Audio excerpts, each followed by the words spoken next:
Did Andrei Kuzmenko just have the most surprising season in Canucks history? We're going to talk about that next. It's Begsy and it's Bowen, and you're listening to Locked On Canucks. You're Locked On Canucks, your daily podcast on the Vancouver Canucks. Part of the Locked On Podcast Network, your team every day.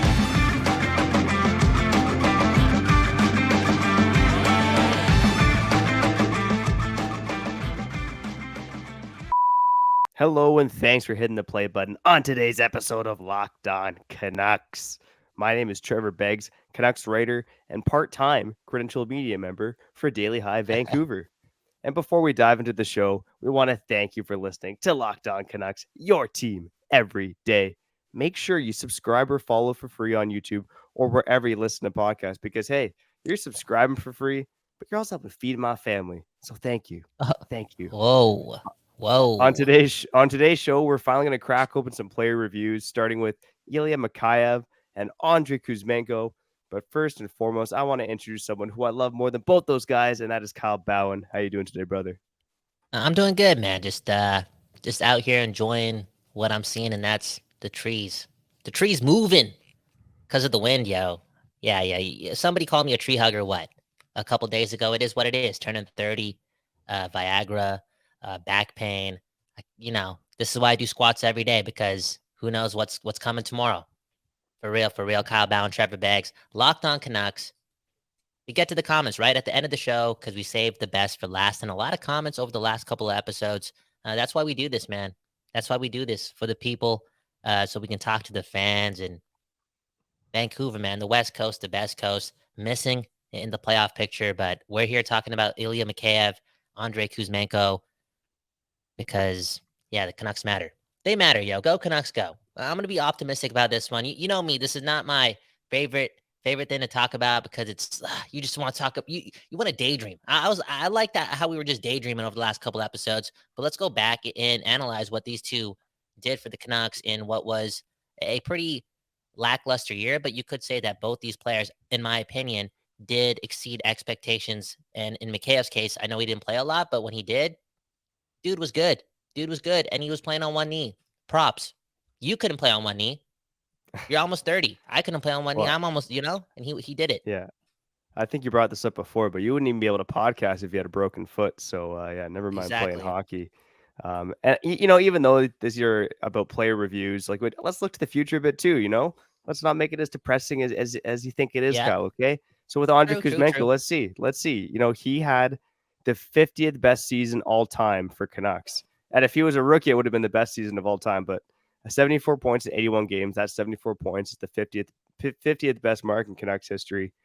Let's talk about the future quickly. Do you think Andrei Kuzmenko will have more points next season? Could he even push, 90 points? Is that in the realm of possibility for Andrei Kuzmenko? I truly believe it is. He's super intelligent. He plays with one of the best offensive players in the league, too, Pettersson. I think that's going to continue next season. And I was thinking about this on my drive into the studio today. Kuzmenko, for me, I know it's only going to be a second year, but he cannot fall off a cliff here. It's either up or you stay around the same number. And that's quote unquote acceptable because they need him to hit. So if he comes into next season and finishes the season with 80 points, just below a point per game, just around that number, similar to what he did this season, I'm cool with it. You're a great NHL player. If you can go above that, man, we just hit the lottery. If you cannot, let's say he puts up like 55 points. Let's say he performs like a Brock Besser, Connor Garland on the stat sheet, then the Canucks are in big trouble. And mediocre is going to happen again. For the Canucks to not be in the middle of the pack next season, and this is ironic because Kuzmenko did his thing this season, and here we were in the middle of the pack. For them not to be there next season, he needs to be a top-line winger. You know what I'm saying? He needs to be that guy. He can't just be one of those middle of the guy. He can't. Again, I brought the name Brock Besser. That's not the type of statistical output that we need from Kuzmenko. We need 80 points, right? And I think he can do it. Do you? Yeah, I think he can, but I am skeptical, Kyle. I'm probably a little bit more skeptical than you are, which I know is not what you want to hear. But, look, Andrei Kuzmenko had basically the second highest shooting percentage in Canucks history among players who played at least half the season, 28.1%. Kuzmenko was second. This guy shot the puck at a 27.3% rate last season. More than one quarter of this guy's shots were going in the net last year. Like that is a crazy that's a crazy high percentage. So maybe for some of the casual hockey fans out there who are like, what the F are you talking about? Like if a guy shoots over like 10, 12%, he's above average. Never mind 27.3%. Like that's unreal Oh numbers. yeah. But I mean, Oh yeah. Kuzmenko was right. He was, around and down the power play, tipping a lot of shots in. And I think that's why his game translated so well to the NHL was that this guy was not afraid to go to the dirty areas. He would go to the net. He would get those tip ins. Not the strongest guy in the world, but he would certainly do what he could to dangle guys out front. So I do think Kuzmenko potentially has another level, which to your point, Kyle, means he could hit 90 points, I think. But I do think there might be a bit of shooting regression as well. So and I'm curious to Yeah. see where he goes next season. But at the end of the day, he was way better than anyone expected him to be. Yeah, I think it's more than obvious that the shooting percentage is going to go down, and for Kuzmenko to perform at a similar matter slash improve on those numbers, I think one thing that he can do more of going into this season is shoot the puck more. He was a puck distributor as well many times, and I feel as if again there's going to be an emphasis on that. When you have an opportunity, use that shot of yours because that was one of his talked about traits going into the season, and we saw it a couple times, but we also did see him dishing the puck out a lot and also tapping in empty netters because of his positioning and Pedersen, and again him being open and being able to capitalize when the puck was on his stick and the net was empty for real. He had a lot of tap-ins, man. Smart player, like I said, smart player. I don't know if 27% or 26% is possible. Of course, that's not happening again for a while. Like it's hard to keep that number up. But if it falls down to, I think it can still get to like above average, for real. Shoot the puck more. Again, I'm being optimistic. Look at my shirt. Flower Man Kyle is out today, okay? I'm being optimistic for the city, the West Coast, the best coast. We need this guy to hit. We need this guy to hit. We need this guy to do, again, similar things slash bigger things for the city if we want to do something else in April, like, bro, or in May. Dude, it's already May, man. Again, that's how much I've been dreading this month, right? Like April, April, April. Been saying it every day this whole week.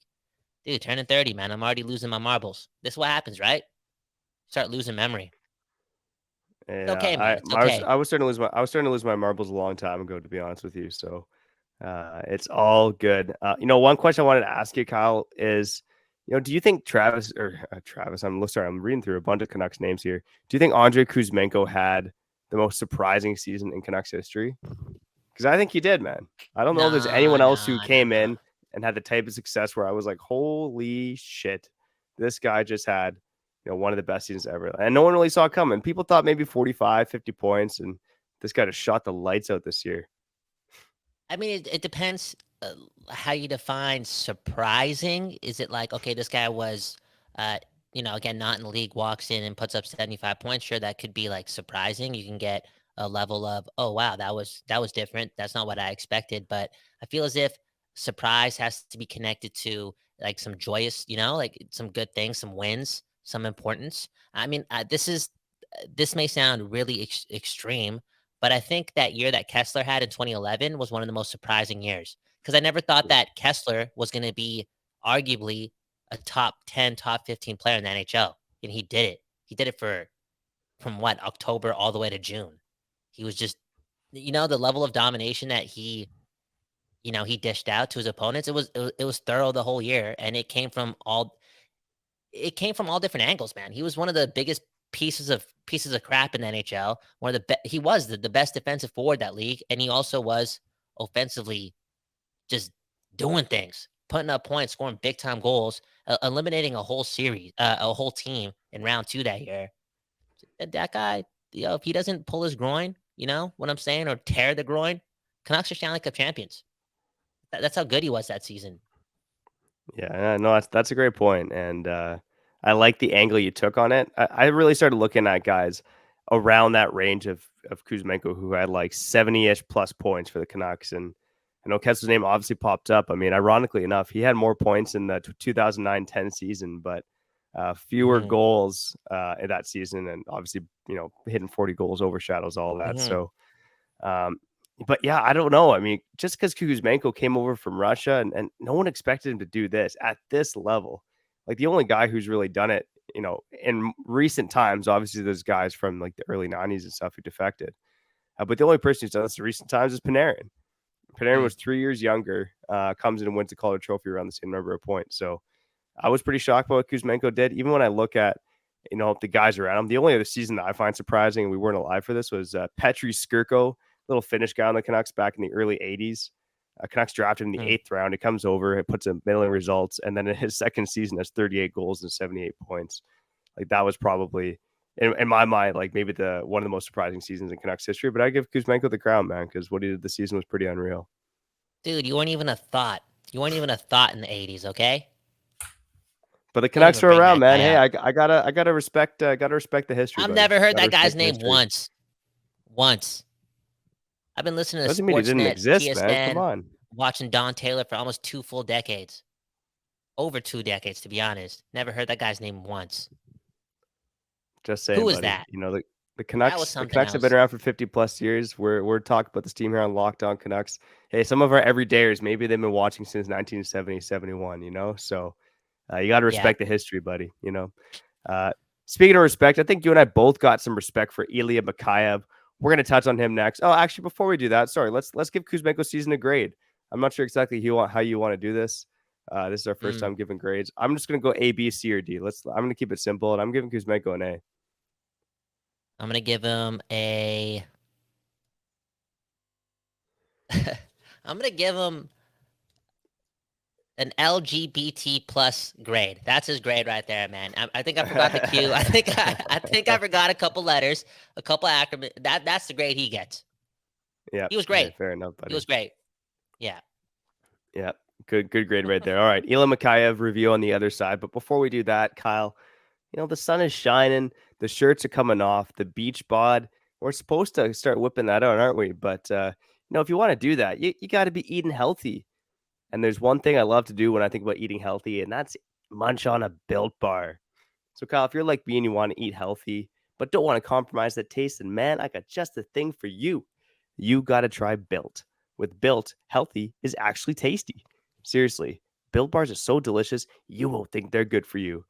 Perfect for helping you snack on something tasty while keeping your beach bod. So what makes Built Bars so good? Well, for starters, they are covered in 100% real chocolate. And they come in unbelievably good flavors like churro, peanut butter brownie, and coconut almond. I'm not sure how Built does it, but these bars taste like a candy bar while maintaining amazing macros. And what's even better than that is that they are healthy. Only at 130 calories and 4 grams of sugar with a whopping 17 grams of protein. You can order your favorite flavor of Built Bars today at built.com. Shout out to Built Bar, man. We need it, man. We need all the help we can get. Fruits, man. Fruits really matter, man. For real. They matter. If you wanna feel like you're 24 at the age of 30, you gotta be eating carrots and a lot of pineapples, man. No eggs, bacon for breakfast anymore, man. Oatmeal, berries, those smoothies, those all-in-one smoothies my grandma used to drink. I gotta start drinking them now. Yeah, one thing I learned. 2 old guys.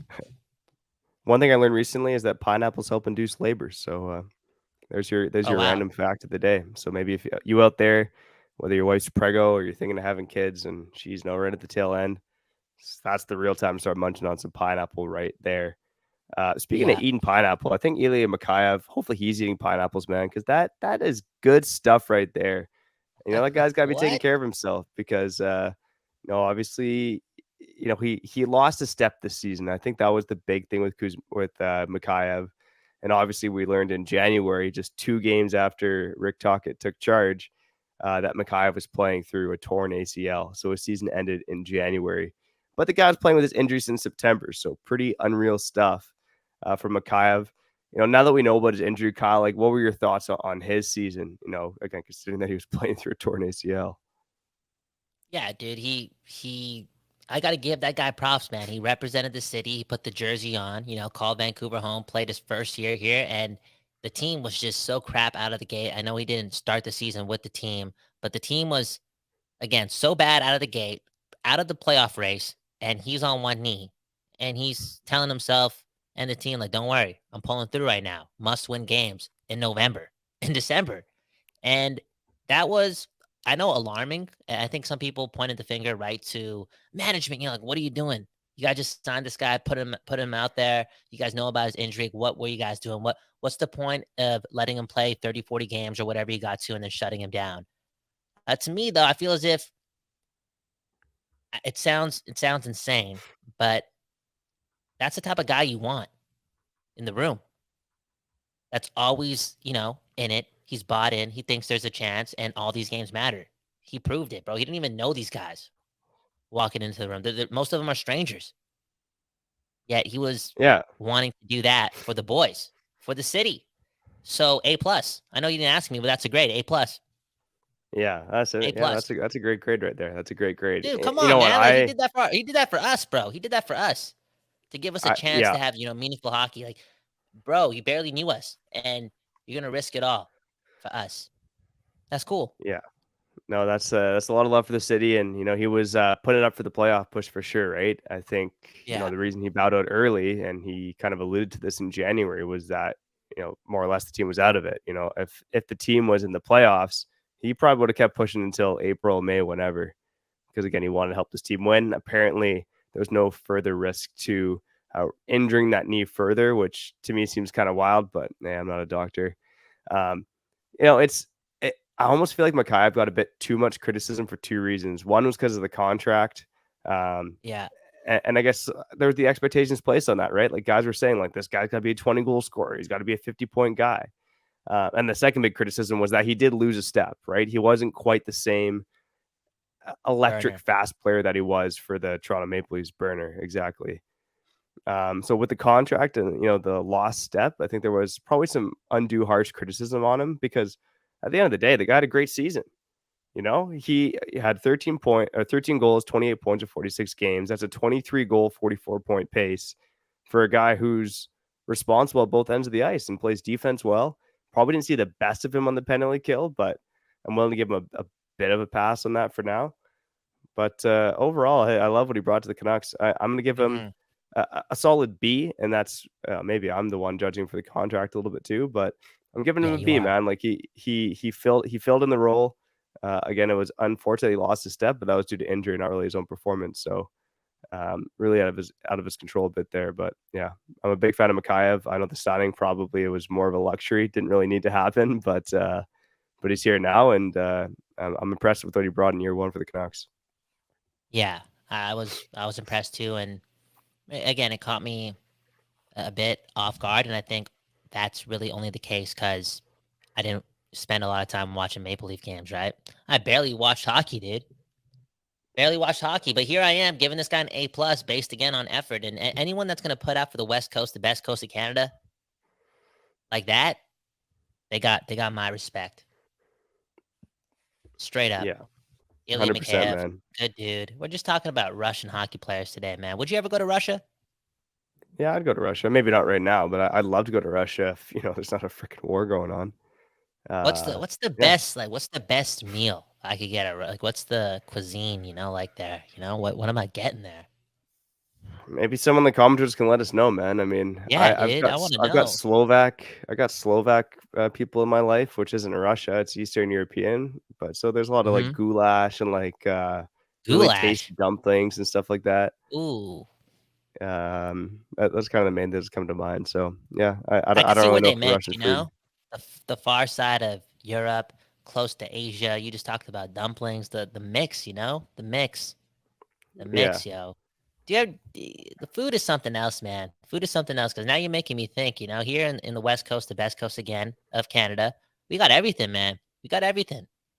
And remember when we made fun of that dude who hopped on one of our shows in the past and he talked about Edmonton and we're like, yo, what's a fun thing to do in Edmonton? He's like, yo, you gotta try the donaires out. I was like, what? I'd ask you. That was one of the yeah, most that fun was things to do is unreal. try the Edmonton donaires. This all being Oh said, man, yo, shit. My bad, yo. I'm coughing here. Save me, Trevor. Save me. Oh, yeah, it's all good. The only other Russian thing I could think of would be vodka. You got to try the Russian vodka. Yeah, man, and I know my Slovak family does make some homemade liquor. Like I'm trying to remember the name now, but just like kind of like vodka with a little like fruit tinge to it. Where is this going? Where I almost died talking about this subject, and all I want to say was, I love donaires. I love donaires. I do, man. Uh, I do. I love it too. I have not tried an Edmonton doner yet, but we'll get there one day. I know what else we're gonna get to. We're gonna get to comment corner on the other side of here on Locked On Canucks. You're back on Locked On Canucks. I made it. Almost choked to death off my coffee, man. And again, experiencing life. May is hitting me so quick. I'm feeling old. Was I really born on May 16th or was I born on May 2nd? Because I'm already feeling 30. Who knows, man? Who knows? Sometimes things can get lost in the paperwork. My parents were new to Canada. Who knows? Because again, I'm feeling 30 already. Trevor Beggs with me as well. And you're with us as well. Yes, the comments. We do this at the end of the show. And let's talk about the comments that you guys left on the episode. And where did they go? It's one of these episodes, dude.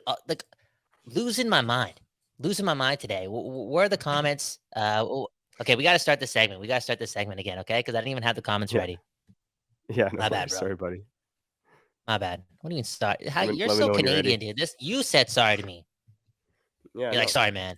I was like, yo, my bad. I don't have the my comments, fault, and you're the Cal. one that said sorry. That's something else, dude. You're soft, bro. I got the comments right here. First one goes to Rubber Ducky. We beat Vegas in the Western Conference Finals and probably win the Stanley Cup. He's replying to the question that we asked, right? What if we drafted Tkachuk all those years ago? I guess this guy went straight to the bubble season. We're in the playoffs. We have Tkachuk, and we make it all the way to the Cup final. I don't think that happens. There's no chance that happens because, again, there's no Quinn Hughes.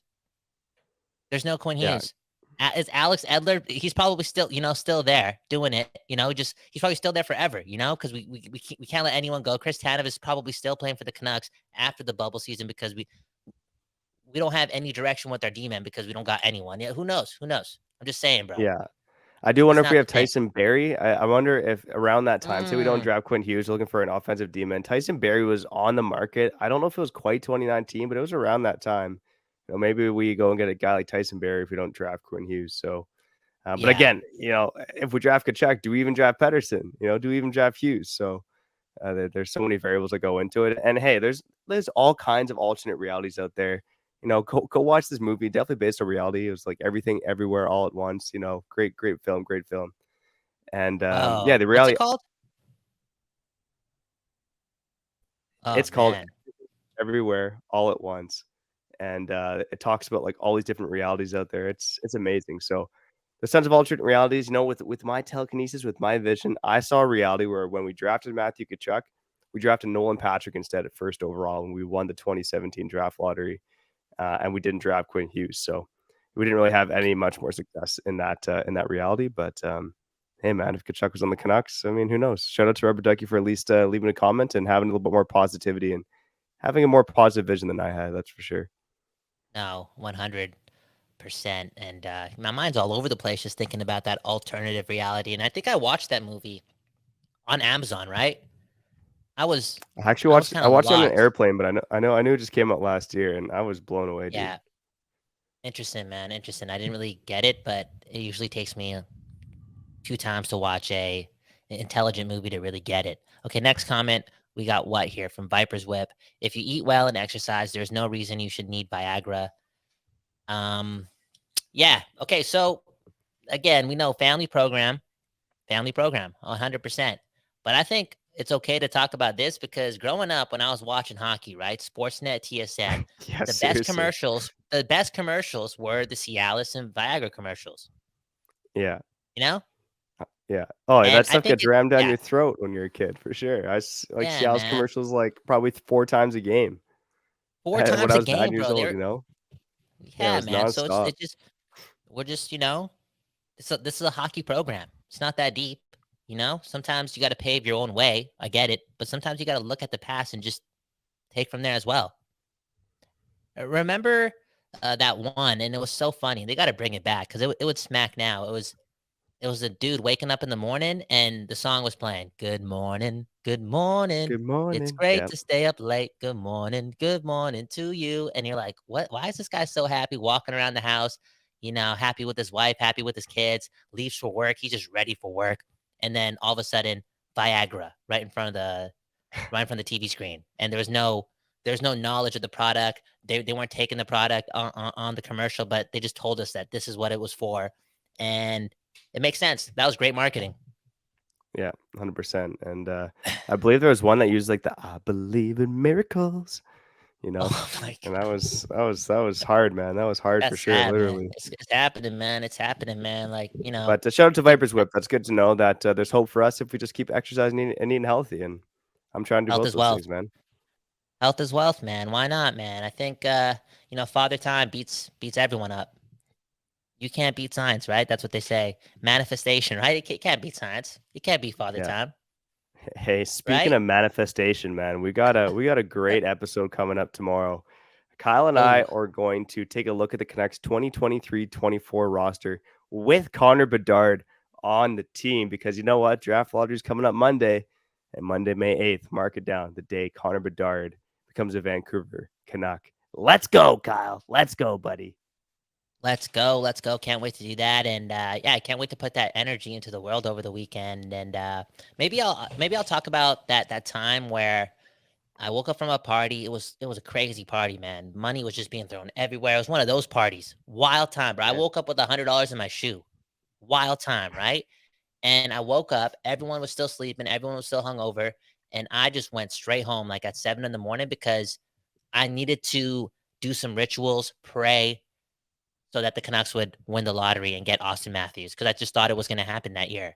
I remember just being so happy. There must be some Snapchat memories too. Maybe we'll go into Yeah. more details, or I'll show that Snapchat story to the people tomorrow. Let's go, buddy. Let's go. But for now, we're going to get out of Yeah. here. Shout out to the everydayers. And if this is your first time listening, welcome. And we love you. Thanks for tuning in to this episode of Locked On Canucks. Once again, I'm Trevor Beggs. That guy's Kyle Bound. And we'll catch you on the next episode here on Locked On Canucks. Your Locked On Canucks, your daily podcast on the Vancouver Canucks. Part of the Locked On Podcast Network.